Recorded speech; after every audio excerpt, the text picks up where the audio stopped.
하나님께서 오늘 성령 강림절에 무슨 말씀을 주실까 묵상하며 기도하다가 최초의 교회, 모델 교회와 같은 성령으로 말미암아 세워진 이 예루살렘 교회에 대하여 함께 나누는 것이 좋겠다고 생각을 했습니다. 모든 교회들이 모델로 삼는 이 예루살렘 교회, 이 초대교회 모습을 통해서 우리 교회도 그런 모습으로 성장해 가기를 소원합니다. 성령께서 우리 가운데 충만히 모셔서 이 복된 말씀을 잘 깨닫는 은혜 주시기를 바랍니다. 오늘 말씀을 가지고 크게 두 가지 대주로 말씀을 나누려고 하는데요. 먼저 교회란 무엇인가 라고 하는 주제로 첫 번째 대주로 말씀드릴 것이고, 그리고 두 번째로는 이 교회의 표징이 뭐냐라고 하는 것을 가지고 함께 말씀을 나누려고 합니다. 예수님께서는 십자가에서 모든 인류의 죄를 대속하시려고 십자가에 달려 죽으시고 또 부활하셔서 승천하시고 영광을 받으셨습니다.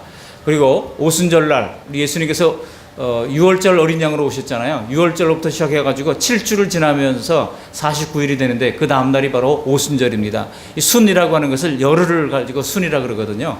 오순 하면 50일째 되는 날인데 이날 성령이 강림하게 됩니다. 그때까지 예수님의 제자들은 예루살렘을 떠나지 말고 예루살렘에 머물러 있으라고 하는 명령을 받죠. 서슬퍼런 예수님을 체포하려고 하는 사람들의 무리 가운데도 불구하고 그들은 예루살렘에 남아 있었습니다. 그리고 성령 충만을 경험합니다. 그리고 사랑의 공동체를 경험합니다. 그리고 그 마음을 가지고 이제 흩어져서 복음을 증거하게 되는 것이죠. 교회의 탄생과 성장에는 이처럼 성령께서 주도적인 역할을 하셨다고 하는 사실을 알 수가 있습니다. 만일 성령께서 그 교회의 사이즈와 상관없이 교회를 세우는 일에 성령께서 함께하지 않는다면 여러분, 요즘 같은 불신의 시대에 누가 교회나 한번 세워볼까 하는 마음을 가질 수가 있겠습니까? 아무리 작은 교회라도 한 영혼을 구원하는 것이 하나님의 목적이 있기 때문에 하나님이 세우시는 것이고 우리가 그 뜻을 이루기 위하여 이제 함께 협력을 해야 하는 것입니다. 교회는 성령께서 붙들어 주시는 것입니다. 악한 마귀는 성도 개인의 믿음도 쉬지 않고 흔들지만은 그가 가장 싫어하는 하나님의 교회 공동체를 그가 끊임없이 흔드는 것입니다. 무너뜨리려고 얼마나 애를 쓰는지 몰라요. 그러나 마태복음 16장 18절에 우리 예수님이 뭐라고 말씀하셨습니까? 내가 이 반석위에 내 교회를 세우리니 음부의 권세가 어떻게 한다고요? 이기지 못하리라 그랬어요. 음부의 권세가 교회를 흔들지만은 하나님께서 도와주심으로 말미암아 음부의 권세가 이기지 못한다는 겁니다. 이런 예수님의 말씀대로 교회는 마침내 승리할 것입니다. 공산주의 기초를 했던 마르크스가 기독교는 이제 역사에서 사라질 것이다라고 공언을 했습니다만 누가 먼저 사라졌습니까? 공산주의가 사라지고 말았어요. 여러분, 하나님의 교회는 수많은 도전이 있었습니다만 영원할 것입니다. 하나님 말씀대로 영원할 것입니다. 왜 그렇습니까? 바로 이 목적을 이루기 위하여 성령께서 교회를 세우시고 성령께서 이끌어 가시기 때문인 것입니다. 오늘 본문의 배경은 오순절 성령 강림절 사건입니다. 그날 신기하고 강력한 성령의 능력을 받은 제자들이 즉시 부활의 복음을 증거하기 시작합니다. 오늘 본문 앞부분에 보면 이날 베드로가 전했던 이 전도의 내용이 상세하게 기록되어 있는데요. 17절 이하를 보시면은요, 말세 모든 사람에게 성령을 부어주신다라고 하는 요엘 선지자의 말씀. 그러니까 베드로가 이 설교를 할 때는 신약 성경도 없었고 사도행전도 기록되기 전입니다. 그가 가지고 있던 말씀의 본문은 요엘서의 본문을 가지고 그 설교를 한 거예요. 그러면서 17절을 보십시오. 하나님이 말씀하기를 말세에 내가 내 영을 내 모든 육체에 부어주리니 너의 자녀들은 예언할 것이요 너의 젊은이들은 환상을 보고 너의 늙은이들은 꿈을 꾸리라 하면서 이 말씀을 증언합니다. 그리고 20절에 보세요. 주의 크고 영원한 날이 이르기 전에 해가 변하여 어두워지고 달이 변하여 피가 되리라. 누구든지 주의 이름을 부르는 자는 구원을 받으리라 하셨느니라. 구원을 받으리라 하였느니라 라고 하면서 요엘서의 말씀을 인용하면서 말씀을 증거하고 있는 것입니다. 베드로의 설교를 요약하면 무슨 내용입니까? 선지자의 예언대로 이 역사의 마지막 날 성령이 오시게 되는데 그 성령이 오시고 나서 심판이 이르기 전에 반드시 예수님을 믿고 구원을 받아야 한다고 하는 것이 베드로 설교의 요약이라 할 수 있습니다. 그리고 50일 전 6월절에 너희가 십자가에 내어주어서 이제 사형 집행을 했던 그 예수님이 다시 살아나셨을 뿐만 아니라 그가 바로 구원의 주가 되셨다라고 소리를 높여 증언을 합니다. 여러분, 부활이 사실이 아니라면 갈릴리 어부 출신의 이 투박한 제자들이 무슨 금이 나온다고 머리를 굴려가지고 부활하지도 않았는데 부활했다고 가짜로 이렇게 선포를 했겠습니까? 혹시 그들이 그렇게 가짜로 거짓말을 해가지고 무슨 유익이 있었습니까? 아무런 유익이 없었습니다. 오히려 십자가와 복음의 부활을, 예수님의 부활의 복음을 증거하다가 그들은 오히려 순교를 당하는 순교의 제물이 다 되고 말았을 뿐입니다. 그런데도 여기 36절을 보시니까 베드로가 얼마나 당당하게 부활의 복음을 증거하는지 몰라요. 우리 36절 말씀 함께 읽어 보시겠습니다. 그런즉 이스라엘 온 집은 확실히 알지니 너희가 십자가에 못 박은 이 예수를 하나님이 주와 그리스도가 되게 하셨느니라. 당시에 베드로 사도의 이런 증언은 언제 돌이 되어서 날아올지 모르는 그런 위험한 발언이었습니다. 여러분, 사도행전 좀 뒤로 넘어가면 7장을 넘어가면 이 스데반 집사가 담대하게 복음을 증거하면서 예수님의 부활을 증거하다가 어떻게 됐습니까? 사람들이 분노를 이기지 못해서 돌을 던져가지고 그 자리에서 순교의 제물이 되고 말았던 적이 있습니다. 그들이 전한 예수님이 십자가에 죽으신 죄목이 무엇입니까? 바로 하나님의 아들이라고 했다고 하는 유대인 측의 신성모독죄요, 또한 자신을 유대인의 왕이라고 했다는 로마인 측의 이제 반역죄를 뒤집어쓰고 예수님께서는 십자가에 달려 돌아가신 것입니다. 여러분, 사람이 아무리 진실이라고 해도 죽음을 각오하고 주님의 부활을 증거할 사람이 있겠습니까? 그러나 복음이 전해지지 않으면 교회도 없고 구원도 없습니다. 그래서 성령께서는 이 복음을 전파하고 교회를 세우기 위하여 제자들에게 권능을 주시고 함께 일하시는 것입니다. 바로 이것을 위하여 오순절 성령께서 이 초대교회 위에 강림하신 것입니다. 성령이 듣는 자의 마음을 감동하지 않으면요, 아무리 복음을 우리가 들려주고 애를 쓰고 전도한다 하더라도 어떤 역사도 일어날 수가 없는 것입니다. 오늘 베드로의 설교에 상식적으로는 도저히 납득할 수 없는 놀라운 기적이 일어납니다. 그 완고하고 이제 기독교인들을 핍박했던 유대인들의 마음이 녹아져서 그들의 삽시간에 뒤집어지는 대역사가 일어나게 되는 거예요. 여기 37절에 보시면 그들이 이 말을 듣고 마음에 어땠다고요? 마음에 찔렸다고 말씀하고 있습니다. 이 찔렸다라고 하는 말,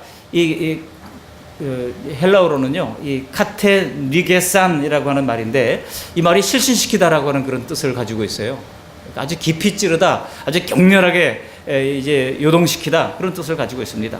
그러니까 베드로 사도의 설교의 말씀을 들을 때 이 청중들의 마음이 깊이 동요되어 가지고 실신할 지경이 됐다는 겁니다.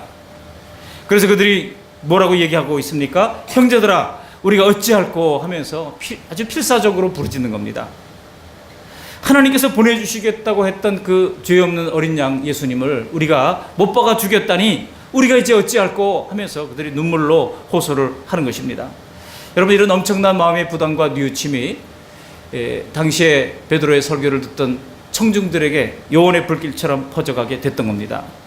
그러면서 어떤 일이 일어납니까? 수천 명이 동시에 이런 회개의 역사가 일어나니까 3천 명이 회개하고 주님 앞에 돌아오는 역사가 일어났다고 성경은 기록하고 있습니다. 여러분, 부흥이 무엇입니까? 집단 회개가 일어날 때 이것을 우리는 부흥이라고 부릅니다. 그냥 한 사람이 회개하고 예수 믿었다, 이걸 부흥이라고 그러지 않아요. 집단적으로 부흥하고 집단적으로 회개할 때 거기에 부흥의 역사라고 우리가 이야기하고 있는 것입니다. 여러분, 미국의 대부흥의 역사를 보면은요, 서부에는 아주사의 대부흥의 역사가 집단 회개 운동이 일어났어요.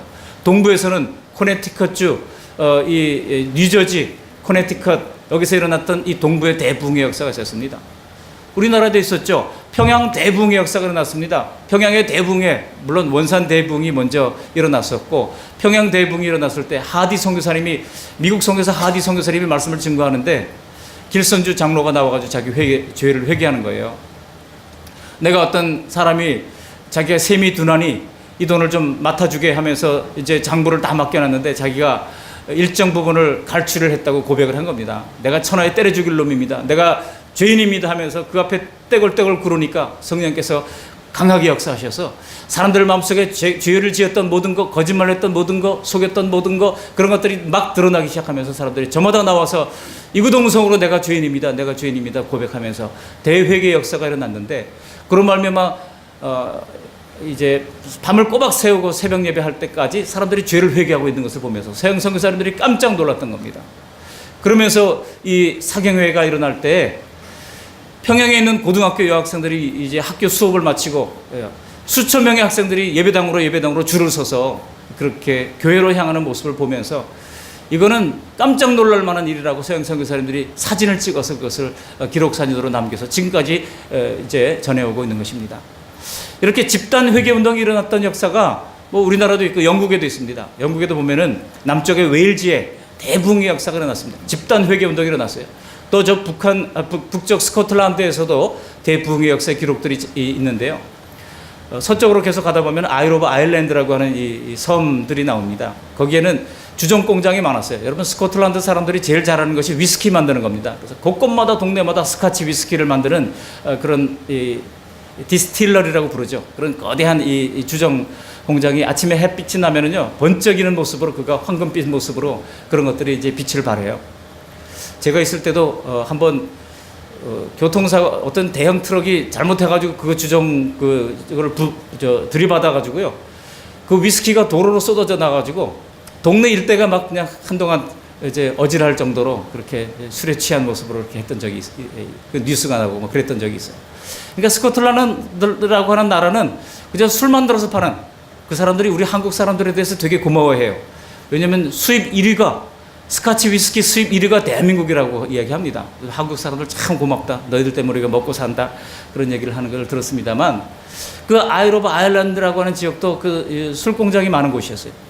거기에 복음이 들어갔습니다. 그랬더니 사람들이 술공장을 다 이제 없애버리고, 그리고 바가 변하여 교회가 되고, 사람들이 거룩한 모습으로 변화되어지고, 그리고 해족들이 변하여 나중에는 신사의 나라로 변화되는 놀라운 역사가 일어나게 됐던 것입니다. 한두 사람 회개하는 것을 우리가 부흥이라고 그러잖아요. 집단 회개 운동이 여기 역사 속에서 일어났던 것입니다. 그때 베드로 사도가 37절에 이렇게 얘기를 하죠. 이 37절 같이 한번 읽어보실까요? 너희가 회개하여, 38절 베드로가 이르되 너희가 회개하여 각각 예수 그리스도의 이름으로 세례를 받고 죄 사함을 받으라. 그래야면 성령 선물을 받으리니. 보십시오, 각각이라고 그랬어요. 여러분, 우리 아는 사람들 중에 목사님이 있어요. 아는 사람 중에 권사님이 있어요. 혜택을 받을 거라고 생각하지 마십시오. 우리가 회개하는 것은 각각 예수 이름으로 믿고 회개를 해야 하는 것입니다. 그래서 우리 부모님들, 또 우리 권력 친척들 중에 믿지 않는 분들, 그분들이 내가 열심히 신앙생활을 한다고 그분들에게 혜택이 돌아가지 않아요. 그분들이 각각 예수님 앞에 나와서 회개하는 일이 필요하다고 하는 것입니다. 그랬더니 그 말을 듣고 세례받고 신제된 사람이 40절에 보시면 무려 3,000명이나 되었다는 겁니다. 죄를 깨닫고 죄에 따르는 심판에 대한 두려움을 실제적으로 느끼게 하는 것이 바로 성령의 사역이에요. 이렇게 해서 그날 최초의 초대교회 예루살렘 교회가 탄생한 것입니다. 여러분, 교회가 무엇입니까? 교회가 이루어지기 위해서는요, 교회 영적 조건이 몇 가지가 있습니다. 첫 번째로는 예수님이 십자가의 대속과 부활을 믿어야 합니다. 예수님이 나를 위해서 돌아가셨다는 사실, 그리고 예수님이 다시 살아나셨다는 이 부활의 진리를 믿어야 합니다. 또 죄를 회개해야 됩니다. 회개 없는 진정한 회심은 없습니다. 뿐만 아니라 죄를 회개했으면 이제 적절한 교육을 통해서 세례를 받아야 합니다. 그리고 성령을 받아야 하는 것입니다. 만약 이런 조건들 가운데 어느 하나 빠진 것이 있다면 교회가 될 수 없고 우리가 서로 성도라 부를 수 없습니다. 제가 목사 안수 받을 때 그 예문 가운데 이런 것이 있어요. 성도요 또한 목사가 되었은즉, 이런 표현이 나와요. 성도요 또한 목사가 되었은즉, 그러니까 목사보다 더 영예로운 이름이 바로 성도라고 하는 거예요. 우리는 성도라고 하는 이름에 여러분 자부심을 가질 수 있기 바랍니다. 거룩한 무리들. 우리 옆 사람에게 한번 좀 사랑의 마음으로 이렇게 성도님하고 한번 불러보시기 바랍니다. 성도님, 박성도님, 이성도님, 김성도님, 최성도님, 감사합니다. 성도님이라고 부를 수 있다고 하는 것이 얼마나 큰 영예인지 모릅니다. 근데 현대교회에서 교회의 이론이 되는 것은 사람들이 정말 거룩한 무리에 내가 부름을 받았다고 하는 이런 이제 예수 그리스도를 향한 그 결단과 상관없이 그저 사교단체에 들어오는 것처럼 가볍게 인식되고 있는 것을 우리는 경계할 필요가 있습니다. 그동안 한국교회가 예수님의 피로 사신 값비싼 구원을 너무나 값싼 구원으로 전락시켜버리고 말았습니다. 진정 하나님이 치르신 구원의 값비싼 대가를 우리가 알고 또 성령으로 거듭나서 하나님의 목적대로 사는 사람들의 거룩한 모임, 그러한 거룩한 모임을 꿈꿀 때 진정한 하나님의 교회가 탄생되는 것입니다. 우리 그 말씀교회 성도님들 모두가 바로 이러한 신앙 고백 위에 세워진 줄 믿습니다. 세상 조직과 교회 조직이 다른 것이 무엇입니까? 바로 주님의 생명을 공급받는 성도들이 예수님을 머리로 해서 한 몸을 이룬 살아있는 유기체라고 하는 거예요. 그러니까 어떤 사람이 머리가 되지 않습니다. 누가 머리라고요? 예수님이 머리라고 하는 것입니다.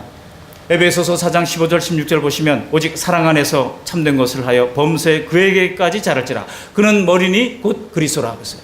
그는 머리니 곧 그리스도라. 교회의 머리는 그리스도인 것입니다. 어떤 유력한 사람이 아니에요. 심지어 목사도 아닙니다. 교회의 머리는 오직 예수 그리스도밖에 없는 것입니다. 헌금 많이 하는 사람이 아닙니다. 교회 주인은 오직 예수 그리스도인 것입니다. 그러므로 우리는 예수 그리스도 안에서 자라갈 필요가 있습니다. 자라가라 그랬어요. 여러분, 살아있는 존재는 성장합니다. 살아있는 존재는 자라갑니다. 그렇기 때문에 교회가 무엇입니까? 예수 그리스도를 머리로 삼고 함께 주 안에서 자라가는 유기적인 공동체, 그것이 바로 교회인 것입니다.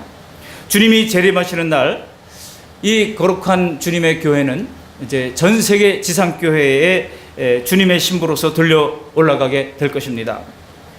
교회 하면 사람들이 자꾸 오해하는 것 중에 하나가 자꾸 건물을 생각하는 경향이 있습니다. 그러나 교회는 성도들의 모임 자체인 것입니다. 성도들의 모임인 교회가 하나님께 예배하고 교회의 목적을 이루기 위해서 필요한 것이 바로 예배당이죠.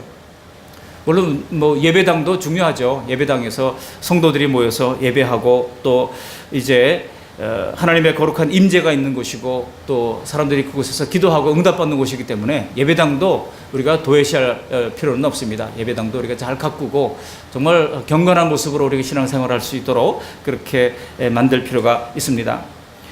이렇게 우리 그 말씀 교회는 주님의 몸이고 성도들 모두가 교회의 한 지체라고 하는 것을 기억하시고 예수님께 굳게 붙어 있어서 생명과 은혜를 공급받고 주 안에서 자라가는 우리 모두가 되시기를 주님의 이름으로 축복합니다. 교회는 예수님을 머리로 하여 믿음 안에서 자라가는 거룩한 공동체인 것입니다. 그렇다면 두 번째로 이 거룩한 주님의 교회, 그 교회가 가져야 할 표지가 뭐냐는 거예요. 오늘 이 모델 교회였던 예루살렘 교회가 가지고 있는 표징이 있습니다. 어떤 표징이 있습니까? 적어도 4가지 표징이 오늘 본문 가운데 드러납니다. 초대교회는요, 성령이 강하게 역사하셨기 때문에 교회의 아름다운 특성들이 가장 완벽하게 나타났어요. 왜 그렇습니까? 모델 교회니까, 전 세계 모든 교회 교과서 같은 그런 교회니까 이제 본받기 위하여 이 초대교회의 모습을 하나님께서 허락해 주셨던 것입니다. 그러므로 교회가 성령 충만을 받고 성도 각 사람이 성령 충만을 받을 필요가 있습니다. 여기서 성령의 충만함이라고 하는 것이 무엇입니까? 우리의 죄성보다 성령의 선한 뜻을 더 강하게 우리가 받아들이고 성령의 선한 뜻을 더 따라가려고 하는 그런 마음을 가지는 것이 성령 충만입니다. 그냥 인간의 죄성대로 사는 모습은요, 아무리 그럴듯하다 할지라도 그것은 힘이 없습니다. 경건의 모양은 있지만 경건에 뭐가 없어요? 능력이 없어요. 그 사람에게 어떤 영적인 파워가 없습니다. 그러나 성령 충만한 성도들은 초대교회 성도들 같이 역동적입니다. 힘에 넘치고 또 외면으로도 매력이 넘치는 모습입니다. 그 사람 옆에 가면 자꾸 불안해요. 근데 그런 사람이 있는가 하면 어떤 사람 옆에 가면 정말 가까이 다가가고 싶고 얘기하고 싶고 같이 밥 먹고 싶고 그런 사람 있잖아요. 성령께서 지배하는 사람인 것입니다. 우리가 은혜 받고 성령에 충만했을 때를 생각해 보세요. 부정적이고 또 무기력하고 우울하고 그런 것과는 여러분 거리가 먼 것입니다. 그들에게 갑자기 성령께서 역사하시니까 이 초대교회에 그런 죄성으로 얼룩졌던 사람들 가운데 아주 놀라운 그런 역사가 일어나게 됐던 것입니다. 그러니까 이것은요, 사람들로부터 나온 게 아니에요. 오직 성령께서 역사하시고 성령께서 위로부터 내려주신 그런 은혜를 받았기에 가능했던 것입니다. 성령께서는 회개하고 구원받은 성도들에게 이제까지와는 전혀 다른 생명을 그 속에 심어 넣어 주시는 것입니다. 그래서 예수님을 우리가 주라고 고백할 수 있게 하고 예수님을 우리가 주님이라고 또 예수님을 하나님의 아들이라고 고백할 수 있게 하시는 것입니다. 교회에게 바로 이런 성령께서 주신 세상과 구별된 독특한 특성이 있을 수밖에 없는 것입니다. 그 특성이 무엇입니까? 첫 번째로 4가지가 있는데요. 첫 번째로 말씀에 대한 갈망이 있다고 하는 거예요. 인간이 구원받는 데는 하나님의 말씀과 성령의 역사가 동시에 있어야 하는 것입니다. 한번 따라하시기 바랍니다. 말씀에 대한 갈망. 스스로 고백해 보시기 바랍니다. 말씀에 대한 갈망을 가지겠습니다. 여러분, 우리가 예수를 믿으려면 성령께서 강권적으로 역사해야 되지만 또 말씀을 알아야 되지 않겠습니까? 도대체 무엇을 믿는지 알아야 우리가 하나님의 자녀가 될 수 있지 않겠습니까? 오늘 본문에도 보면은요, 이 사람들이 한꺼번에 그저 베드로가 몇 시간 설교했는지 모르지만 베드로의 설교 한 번 듣고 그들이 변했던 것이 아니에요. 사실 그들에게는요, 그 전에 이미 하나님을 알고 있었던 그런 것이 작용을 했습니다. 뿐만 아니라 베드로가 구약 성경 말씀을 가지고 증거하잖아요. 말씀을 가지고 증거할 때 말씀이 그들에게 들려졌습니다. 뿐만 아니라 여기 37절 보세요. 그들이 이 말을 듣고 마음이 찔렸다고 그러잖아요. 이 말이 뭡니까? 요엘서의 말씀이에요. 또 40절 보시면 베드로가 여러 가지 말로 확증하며 권했다고 말씀하고 있지 않습니까? 여러 가지 말이 뭐예요? 구약 성경에 예수님이 하나님의 아들이고 또 메시아라고 하는 여러 말씀들을 가지고 확증했다고 이야기하고 있습니다. 42절에도 그들이 또다시 사도들의 가르침을 받았다라고 기록하고 있습니다. 그러니까 그들이 한 번만 듣고 변화됐던 게 아니라고 하는 겁니다. 이미 말씀에 대한 지식이 있었고, 그리고 말씀을 계속해서 들었을 때 그것이 어느 날 갑자기 대회개로 터져나오게 됐던 것입니다. 물론 옛날에는요, 기도원 갔다가 갑자기 방언하면서 갑자기 거기서 예수 믿고 변화되는 그런 예도 있었어요. 근데 뭐 그런 경우에는 그 후속 조치가 따라야 합니다. 후속 조치가 뭡니까? 부지런히 말씀을 배우고 우리가 믿는 도리가 무엇인지를 분명히 성경을 통해서 교리적으로 분명히 세울 필요가 있는 것입니다. 그게 안 되면은요, 그 믿음이라고 하는 것이 얼마나 연약한지 가을 바람 한번 불면 추풍 낙엽처럼 다 그 믿음을 다 팔아먹고 마는 거예요. 어떤 사람은 또 반대로 아직 회심은 하지 않았지만 열심히 성경 공부하는 사람들이 있어요. 일본에 가보면은 일본의 교회들이 다 작습니다. 근데 당신이 크리스찬입니까라고 질문을 해보면은요, 아니요, 저는 아직 구도자라, 그 사람들은 구도자라고 그래요. 도를 이제 구하는 그런 사람들입니다. 아직 크리스찬은 아닙니다라고 얘기해요. 그러면서 교회 계속 나오고 성경 공부해요. 그러다가 보면 성경 공부를 계속하다 보면 어느 때 하나님께서 강력하게 역사하셔서 그 모든 들었던 말씀들이 함께 합력하여 선을 이루게 만들므로 말미암아 예수님을 구주와 주님으로 받아들이게 되는 회심의 역사가 일어날 수밖에 없는 것입니다. 여러분, 유대교인들이 어떤 사람입니까? 그 사람들이 얼마나 완고한 사람들입니까? 그런데 그 유대인들의 대회심의 배경을 우리가 알 필요가 있습니다. 그들은 구약 성경을 통해서 이미 하나님을 말씀을 잘 아는 사람들입니다. 그리고 수많은 사람들의 말씀을 통해서 또 회당 예배를 통해서 그들이 예수님의 구약 성경의 말씀을 들었던 사람들입니다. 그리고 심지어 예수님이 이 땅에 오셔서 말씀을 가르칠 때 그 예수님의 말씀의 가르침을 받으려고 꾸역꾸역 모여왔던 사람들 아닙니까?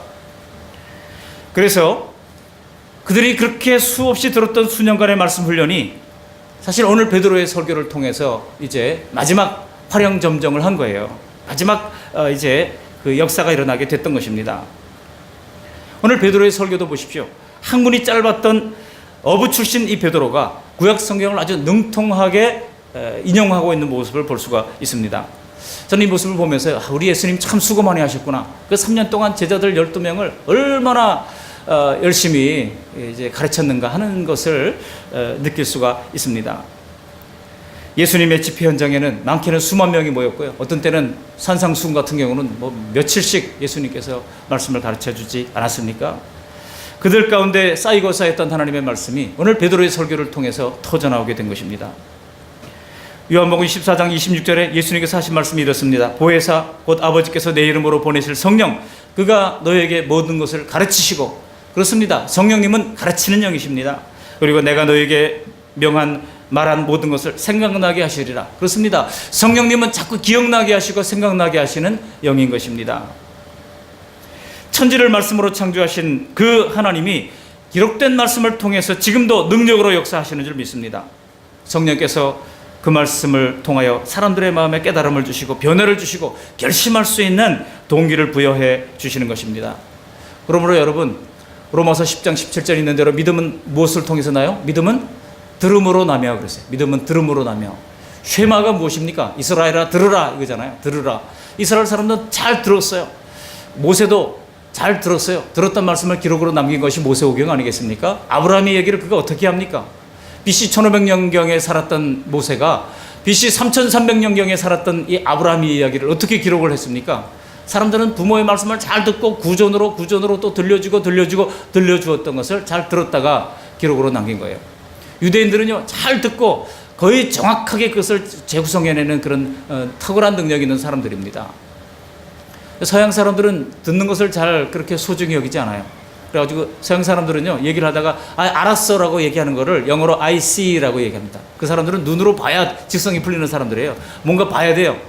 그런데 여러분, 성경은 믿음은 보는 것을 통해서 온다고 그러지 않아요. 믿음은 들음으로 난다고 말씀하고 있습니다. 잘 듣고 하나님의 말씀을 우리의 삶 속에 체화시킬 수 있는 우리 모두가 되시기를 바랍니다. 이 초대교회의 강력한 특징은 바로 이와 같이 말씀에 대한 열망이 있었다는 겁니다.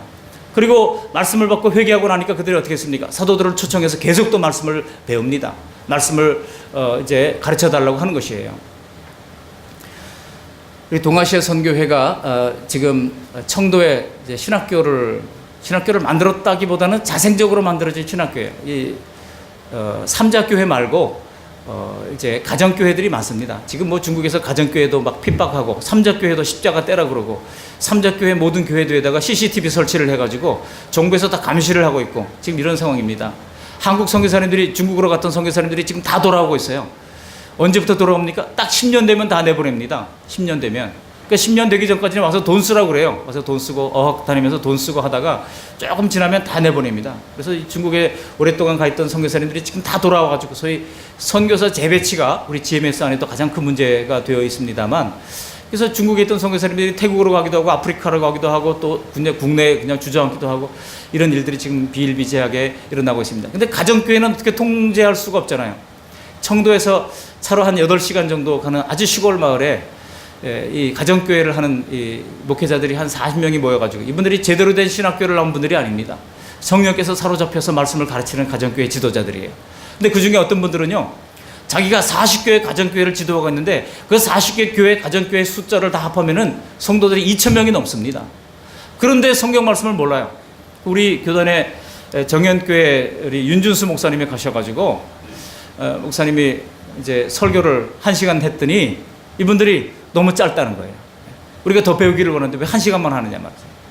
그래가지고 계속 좀 얘기를 해달라 그래가지고 3시간 동안 설교를 했는데 이 사람들이 미동도 하지 않고 노트에 받아 적으면서 그렇게 말씀을 더 가르쳐 달라고 한다는 겁니다. 그 통역이 있고 또 한국말로 설교를 하고 옆에 통역이 있고 하니까 조선족 목사님이 또 통역을 하고 하다 보니까요, 이게 시간이 막 많이 걸리잖아요. 그런데 불구하고 유동도 하지 않고 그걸 계속해서 해달라고 하는 바람에 우리 동아시 선교회가 그분들을 이제 후원하기로 하고 매년 이제 목사님들이 가서 강의하고 이런 일들을 지금 하고 있습니다. 여러분, 하나님의 말씀이 들려져야 합니다. 하나님의 말씀이 들려지는 곳에 역사가 일어나게 되는 것입니다. 그래서 여러분, 이 말씀에 대한 갈급함, 말씀에 대한 깨달음, 이것이 풍성한 우리 교회가 될 수 있기를 바랍니다. 지금 우리 그 말씀 교회도 하나님의 말씀을 열심히 듣고 계속 성경 공부를 하면서 하나님을 아는 지식에서 자라가는 중에 있는 줄 믿습니다. 두 번째로 이 교회 표지가 있습니다. 그것이 무엇입니까? 첫 번째 말씀인데 두 번째는 바로 기도라고 하는 것입니다. 여러분, 42절을 보시면 그들이 말씀을 듣고 나서 즉시 한 일이 무엇입니까? 바로 기도하기를 힘썼다고 하는 것입니다. 성령으로 거듭나면 막혔던 하나님과의 소통이 일어나게 되는 것입니다. 오로지 기도하기를 힘쓰느라. 그래서 하나님 앞에 기도하고 싶어져요. 하나님의 음성을 듣고 싶어집니다. 그래서 예배의 초소에서 이제는 그들이 하나님 앞에 기도하기 위하여 기도의 초소로 엎드려 간절히 기도하게 되는 것입니다. 기도는 교회를 성장시킵니다. 우리 예수님께서 성전 청결을 하시면서 이제 비둘기 파는 사람, 또 양을 파는 사람, 재물을 파는 사람들의 상을 둘러엎으면서 뭐라고 하셨습니까? 내 집은 만민의 무슨 집이라고요? 기도하는 집이라고 일컫지 않았느냐. 그래서 만민의 기도하는 집, 유대인들의 기도하는 집이 아니라 오대양 육대주, 빈부격차, 또 이제 학문의 길고 짧음 할 것 없이 모든 사람들이 다 하나님 앞에 나와 기도하는 집이라고 말씀했던 것입니다. 기도를 통해서 하나님께서는 예비한 선물을 우리에게 나누어 주십니다. 성령께서는요, 우리가 기도할 때 자꾸 기도를 시키시는 것입니다. 그러므로 우리 교회가 끊임없이 성도들을 기도할 수 있도록, 여러분, 예배당 우리가 이제 문을 세워놓지 않고 항상 열어둡니다. 오픈 교회입니다. 그야말로 열린 교회예요. 물론 저 밑에 1층에 이제 밤 10시가 되면 자동적으로 문이 닫혀요. 그거는 여기 뭡니까? 무슨 캡스가 그렇게 장치를 해놔가지고 밤에는 들어올 수 없습니다만, 그러나 어떻든 그때까지는 아침 8시부터 밤 10시까지는 낮 시간에 항상 교회 문이 열려 있어요. 그래도 보면 가끔 상가에서도 다른 교회 교인들이 와서 낮 시간에 기도하시는 분들이 있어요. 얼마나 감사한지 몰라요. 여러분, 하나님 앞에 기도하고 싶어지기를 바랍니다. 성도는 기도할 때 교회의 아름다운 표지가 드러나게 되는 것입니다. 세 번째 교회 표징이 있습니다. 그것은 무엇입니까? 바로 사랑의 교제라고 하는 것입니다. 여러분, 이날 구원받았던 사람들이 서로 모르는 사람들이었어요. 그런데 42절을 보시면 그들이 서로 교제하고 같이 음식을 나누었다고 말씀하고 있습니다. 생전 처음 보는 사람들인데 같이 밥 먹고 교제하는 거, 여러분 믿거나 말거나 저같이 부끄러운 사람에게는요, 부끄러움 많이 타는 사람에게는 참 처음 온 이 사람하고 같이 밥 먹고 교제한다, 이 결코 쉬운 일이 아니에요. 우리는 예수 안에서 이런 아름다운 공동체를 이루게 되었다는 것입니다. 이 사람들이 서로 뒤섞고 밥을 먹고 서로에게 관심을 가지고 친해지고 사랑하는 관계가 되었다는 것입니다. 하나님의 은혜가 충만히 임하면, 성령께서 우리 안에 역동적으로 역사하면 서로 교제하고 싶은 그런 욕구가 우리에게 생기게 되는 겁니다. 서로 같이 밥 먹고 싶어지고 서로 같이 이야기를 나누고 싶어지는 것이에요. 그래서 우리 그 말씀 교회가 이런 모델 교회와 같은 성령의 충만한 이 예루살렘 교회를 닮아갈 수 있기를 바랍니다. 여기 44절 45절 보시면은요, 우리의 상식으로는 도저히 믿을 수 없는 구절까지 포함되어 있어요. 우리 44절 45절 같이 한번 읽어보실까요? 믿는 사람들이 다 함께 있어 모든 물건을 서로 통용하고 또 재산과 소유를 팔아 각 사람의 필요를 따라 나눠주며. 아니, 이게 있을 수 있는 일이겠습니까? 여러분, 우리가 어떤 사람들입니까? 우리가 결혼식 어디 누가 초청장 받아서 갈 때도요, 그냥 갑니까? 또 장부 뒤져가지고 내가 이 사람이 나한테 얼마나 부조했나 찾아가지고 딱 그만큼만 하는 사람들 아닙니까? 아무리 서로 죽고 못 사는 연인이라 할지라도요, 카드 내주면서, 신용카드 내주면서 맘대로 써, 그렇게 할 사람들 흔치 않습니다. 우리가 그런 사람들입니다. 근데 여기 초대교회는 어땠어요? 서로 물건을 통용하고 썼다는 겁니다. 재산과 소유를 팔아서 각 사람의 필요를 따라 나눠줬다고 말씀하고 있습니다. 여러분, 사랑하면 다른 사람의 필요가 보이는 법입니다. 우리 자녀들이 철들 나이쯤 되면은 아버지의 구두 뒤축이 따라진 것을 보게 됩니다. 엄마의 그 가방이 낡고 낡았다는 것을 깨닫게 됩니다. 또 형제들의 옷 모양이 좀 옷매무새가 나지 않는 것을 보면서, 야, 옷 하나 입어야 되는데, 그런 생각을 드디어 하게 되는 거 아니겠습니까? 저는 우리 성도님들이 가끔 보면은 뭘 서로 싸가지고 와가지고 서로 건네주면서 나눠 먹는 것을 볼 때 참 기분이 좋아요. 아, 이게 초대교회 모습 좀 비슷하게 닮아가려고 애를 쓰는 거 아니겠는가, 그런 생각. 어떤 때는 함께 먹자면서 피자도 가져오시고 또 과일도 가져오시고 음료도 들고 오시고 뭐 사탕도 비치해 놓으시고 작은 물건 하나라도 가져와서 서로 나누려고 하는 그런 모습을 볼 때 얼마나 감사한지 모릅니다. 오늘 본문의 초대교회 공동체에 속하는 이런 사람들의 모습이 이런저런 사랑의 나눔의 역사가 정말 강력하게 일어났던 거예요. 근데 여러분, 이런 것을 보면서 우리 교회는 왜 그렇지 못한가 너무 비관할 필요는 없습니다. 왜냐하면 성경에도 보면 초대교회 이런 역사가 계속 이어졌던 것은 아니에요. 이후의 역사를 보면은 점차 이런 모습은 사라지게 됩니다. 그렇다고 이거 뭐 사유재산을 다 없앴다고 하는 것도 아닙니다. 여전히 있었어요. 그렇지만은 초대교회, 이제 모델교회로 막 출범한 교회를 위해서 먼저 예수 믿은 사람들이 이런 헌신의 모범을 보였다고 하는 것입니다. 근데 나중에는 이것이 잘 이어지지 못하는 이유는 무엇입니까? 그것은요, 성령은 또한 선교의 영이기도 하기 때문입니다. 성령님은 선교의 영이시기 때문에 이렇게 사랑으로 강력한 공동체를 형성한 후에는 그 사랑의 기억을 가지고 이제 전 세계에 흩어져서 복음을 증거하라는 겁니다. 사실 예루살렘 교회가 흩어져 복음을 증거하라고 했는데 하나님의 말씀을 순종하지 않았어요. 그냥 자기네끼리 좋은 거예요. 우리끼리 좋은 거예요. 너무나 좋아요. 같이 먹고 마시고 같이 교제하고 날마다 그랬어요. 날마다 성전에서 모이고 또 집에서 모이고, 또 성전에서 지금 뭐 예배 드리고 나서 또 집에 모여가지고 오랜만이다 그러면 또 모여서 또 얘기하고 그러는 겁니다. 그러는데 이건 하나님의 뜻이 아니에요. 하나님의 뜻은 흩어져서 전 세계 열방에까지 복음을 증거하는 거예요. 사람이 흩어지지 않으니까 핍박이라고 하는 아주 강력한 이 강수를 써서 하나님께서는 이들을 흩으시는 겁니다. 흩어져서 그때 예루살렘 교회가 가졌던 그 뜨거운 사랑의 감정을 가지고 그들이 곳곳에 나가서 주의 복음을 증언하게 되는 것입니다. 여러분, 교회는 이런 뜨거운 사랑이 있어야 됩니다. 여러분, 부부가 사랑할 때도 우리가 매일 좋습니까? 항상 그렇지는 않잖아요. 근데 그 사랑이 계속 이어지는 이유가 무엇입니까?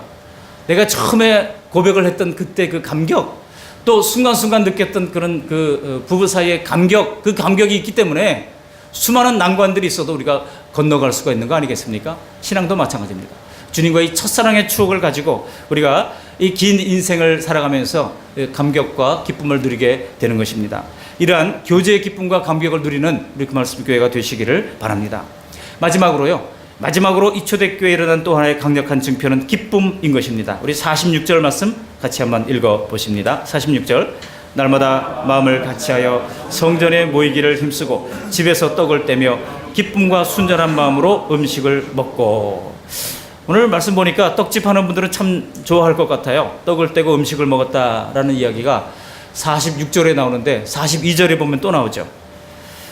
이 구역 모임을 하고 나서도 사람들이 또 먹고, 또 청소를 하고 나서도 먹고, 먹는 게 많이 나오는 걸 보니까 우리 그 말씀 교회가 잘 먹는 것이 성경적이라는 생각이 듭니다. 오늘 초대교회에서 역동적으로 벌어지는 일들의 배경에서 느껴지는 것은 무엇입니까? 바로 폭발적인 기쁨이라고 하는 것입니다. 이들이 기쁨을 억제하지 못하고 뭔가 선한 일을 계속하고 싶어서 안달이 난 거예요. 오늘 오랜만에 또 기쁨이가 왔는데, 정말 이름도 기쁨이니까 얼마나 좋습니까? 우리 기쁨이 충만한 우리 교회가 되시기를 바랍니다. 옆 사람에게 주 안에서 기뻐하세요라고 말씀해 보시기 바랍니다. 주 안에서 기뻐하세요. 그렇습니다. 여러분, 사도 바울은요, 로마의 차디찬 감옥 속에서도 편지를 쓰기를 빌립보 교회에 내가 다시 말하노니 기뻐하라, 기뻐할 것을 강력하게 얘기했던 겁니다. 데살로니가 교회에서도 항상 기뻐하라, 그렇게 명령을 내렸던 것입니다. 이거는 마인드 컨트롤로 우리에게 주어지는 그런 기쁨이 아니에요. 여러분, 많은 사람들이 기쁨을 얻기 위해서 무슨 코미디 프로그램 보잖아요. 저도 언제 한번 텔레비전을 틀다 보니까 주일날 저녁에 개콘을 아직도 하더라고요. 그래서 야, 개콘이 아직도 있구나 하고 개콘을 한번 봤어요. 봤는데 그걸 보면서 제가 입에서 터져나온 말이 있어요. 참 살기 위해서 가지가지 한다. 그런 이거는 정말 이게 참된 기쁨이 아니라 우픈 거예요. 정말 야, 어떻게 억지 웃음을 저렇게 짜낼까 하는 생각이 들었습니다. 여러분, 사람은 기뻐할 일이 있을 때마다 무슨 수를 써서라도 기쁨을 빼앗는 존재가 있는데 그것이 바로 마귀라고 하는 겁니다. 마귀는 우리에게 기쁨을 빼앗습니다. 물론 어떤 사람들은 이 억지로 웃어도 우리 뇌가 속아가지고 이 엔돌핀을 분출을 시킨다고 그래요. 근데 그런 기쁨은 오래가지 못합니다. 조금만 어려움이 생기면은 그 기쁨이 순식간에 다 달아나고 마는 겁니다.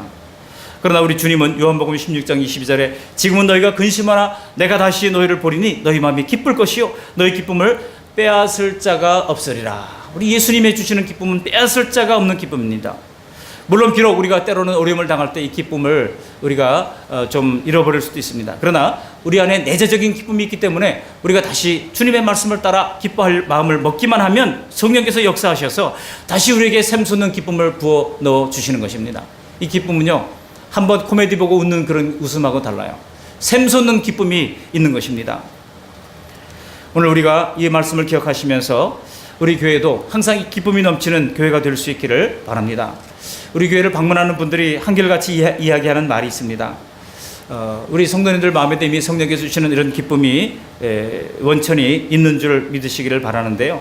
이 성도님들이 우리 교회 올 때마다 분위기가 참 좋고 오니까 마음이 참 기쁩니다, 그런 이야기를 해요. 그럴 때 저도 마음이 참 기쁩니다. 오늘 이러한 네 가지 표징이 이 교회에 나타났습니다. 그랬을 때 결과가 뭡니까? 우리 47절 말씀을 우리 다 같이 함께 읽어 보시겠습니다. 47절. 하나님을 찬미하며 온 백성에게 칭송을 받으니 주께서 구원받는 사람을 날마다 더하게 하시니라.